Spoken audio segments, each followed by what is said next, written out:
we need to understand love itself. What is love? Love is not a one-way street. Love is two ways. So let me give you an example. Remember in high school, I do, even though it was 25 years ago, I remember high school. Actually, it's more than 25 years ago, I think, right? Uh, I remember in high school, there was a girl I had a crush on. A crush. So, guys, when you hear the word crush, what does that mean? It means by myself. By myself, I'm staring at this girl from afar. By myself, I'm thinking, wow, that girl is so pretty. I wish she could be my girlfriend. From afar, I have this crush, and it's only me to her. She has no idea who I am. She has no idea that I like her. She doesn't even know, she probably doesn't even know my name. But here I am, the high school stalker, right? Just stalking this girl like, oh, she's so pretty, right? And I sat there just having a crush with this girl. Do you think that's love? Really? Do you think that's real love? Or is love where two people voluntarily choose each other and that they will choose to only be with each other and no one else? Which one is the love that you want? Imagine this scenario. There's that girl that I have a crush on. And then one day she says, Sky, I like you. So let's start dating. You know what I'd feel? I'd be like, "Whoa," right? I'd be so happy. And then I'll be like, hey, what? How did you come to this? What made you decide to do this?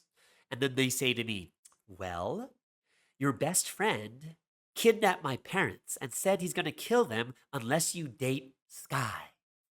Now, if you heard that, would you be excited and say, whoa, this is the greatest thing ever. I'm in love. Or would you be like, I don't want that?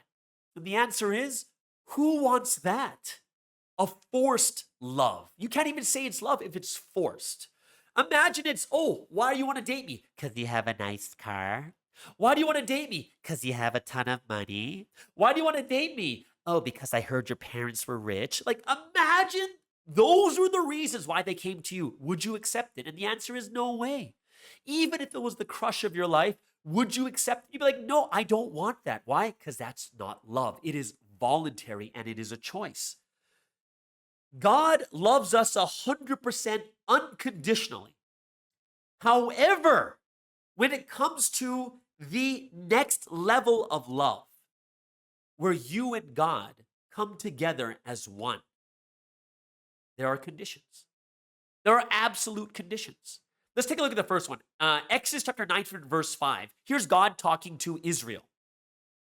If you will indeed obey my voice and keep my covenant. So if you do this, then you shall be a special treasure to me above all people, for all the earth is mine.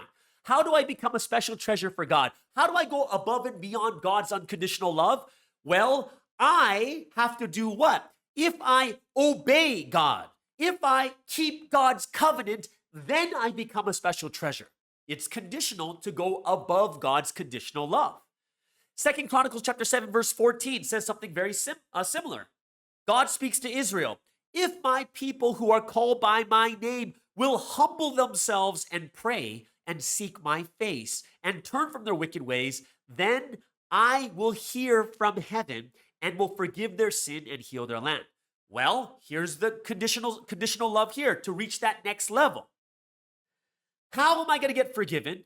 How am I going to get my land healed? How is God going to hear my prayers? Well, turn from your wicked ways. If you pray and seek my face, if you humble yourself, this is when God takes the next step. We have to understand it's far bigger when you look at, it's important that God's love is enough to save every person that God.